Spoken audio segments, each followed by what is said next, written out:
কিয়ামত যে একদিন হবে, এই পৃথিবী যে ধ্বংস হয়ে যাবে, এটার ব্যাপারে সবার অগাধ বিশ্বাস আছে তো? না সন্দেহ সন্দেহ লাগে? সন্দেহ আছে কারো? এই পৃথিবী একদিন থাকবে না, ভেঙে চুরমার হয়ে যাবে, খান খান হয়ে যাবে, সব ম্যাসাকার হয়ে যাবে। আমি থাকবো না, আপনি থাকবেন না, আমরা কেউই থাকবো না, থাকবে একজন, তিনি কে? এটার নাম কিয়ামত, যেটার ব্যাপারে বিশ্বাস না থাকলে ইমানের ঘাটতি চলে আসবে, ঠিক কি না?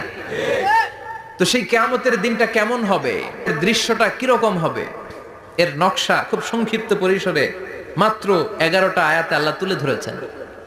আপনি মনোযোগ দিয়ে কানগুলো খরগোশের মতো খাড়া করে যদি কথাগুলো শুনেন, আপনার মনে হবে আপনি এখানে বসে কিয়ামত চোখে লাইভ দেখতেছেন। লাইভ আল্লাহ এমন ভাবে বলেছে, সুবহানাল্লাহ পড়েন।